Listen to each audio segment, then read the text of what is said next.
Hello friends, नमस्कार, प्रणाम। मैं हूं प्रदीप और आप देख रहे हैं मेरे टैग बॉयज। आज की वीडियो का टॉपिक है हनुमान बालपन। उम्मीद है वीडियो आपको पसंद आएगी और अगर आपको वीडियो पसंद आए तो कमेंट्स में अपनी राय जरूर डालिए और अगर चैनल पर नए हैं तो चैनल को लाइक, शेयर और सब्सक्राइब जरूर कर लें। तो चलिए टॉपिक को स्टार्ट करते हैं। हनुमान जी के धर्म पिता वायु थे, इसी कारण उन्हें पवन पुत्र के नाम से भी जाना जाता है। बचपन से ही दिव्य होने के साथ साथ उनके अंदर असीमित शक्तियों का भंडार था।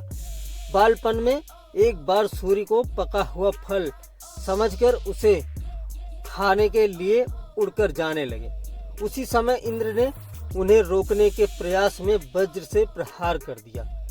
वज्र के प्रहार के कारण बालक हनुमान की तुड्डी टूट गई और वे मूर्छित होकर धरती पर गिर गए। इस घटना से कुपित होकर पवन देव ने संसार भर में वायु के प्रभाव को रोक दिया, जिसके कारण सभी प्राणियों में हाहाकार मच गया। वायु देव को शांत करने के लिए अंततः इंद्र ने अपने द्वारा किए गए वज्र के प्रभाव को वापस ले लिया। साथ ही साथ अन्य देवताओं ने बालक हनुमान को कई वरदान भी दिए। यद्यपि वज्र के प्रभाव ने हनुमान की तुड्डी पे कभी ना मिटने वाला चिन्ह छोड़ दिया। तदुपरांत जब हनुमान को सूर्य के महाज्ञानी होने का पता चला तो उन्होंने अपने शरीर को बड़ा करके सूर्य की कक्षा में रख दिया और सूर्य से विनती की कि वो उन्हें अपना शिष्य स्वीकार करें।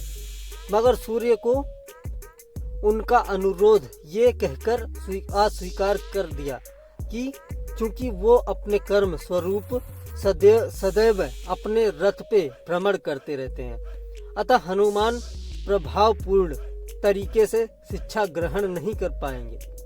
सूर्य देव की बातों से विचलित हुए बिना हनुमान ने अपने शरीर को और बड़ा करके अपने एक पैर को पूर्वी छोर पे और दूसरे पैर को पश्चिमी छोर पे रखकर पुनः सूर्य देव से विनती की और अंततः हनुमान के सतत दृढ़ता से प्रसन्न होकर सूर्य ने उन्हें अपना शिष्य स्वीकार कर लिया।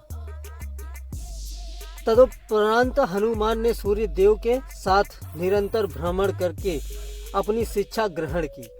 शिक्षा पूर्ण होने के उपरांत हनुमान ने सूर्य देव से गुरु दक्षिणा लेने के लिए आग्रह किया, परंतु सूर्य देव ने ये कहकर मना कर दिया कि तुम जैसे समर्पित शिष्य को शिक्षा प्रदान करने में मैंने जिस आनंद की अनुभूति की है वो किसी गुरु दक्षिणा से कम नहीं है। परंतु हनुमान के पुनः आग्रह करने पर सूर्य देव ने गुरु दक्षिणा स्वरूप हनुमान को सुग्रीव धर्मपुत्र सूर्य की सहायता करने की आज्ञा दे दी।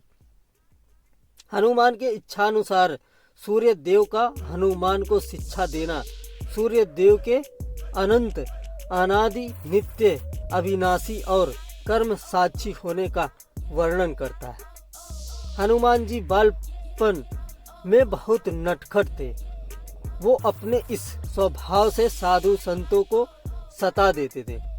बहुधा वो उनकी पूजा सामग्री और आदि कई वस्तुओं को छीन झपट लेते थे। उनके इस नटखट स्वभाव से रुष्ट होकर साधुओं ने उन्हें अपनी शक्तियों को भूल जाने का एक लघु श्राप दे दिया। इस श्राप के प्रभाव से हनुमान अपनी सब शक्तियों को अस्थायी रूप से भूल जाते थे और पुनः किसी अन्य के स्मरण कराने पर ही उन्हें अपनी असीमित शक्तियों का स्मरण होता था। ऐसा माना जाता है कि अगर हनुमान श्राप रहित होते तो रामायण में राम रावण युद्ध का स्वरूप पृथक भिन्न न्यारा ही होता। कदाचित वो स्वयं ही रावण सहित संपूर्ण लंका को समाप्त कर देते।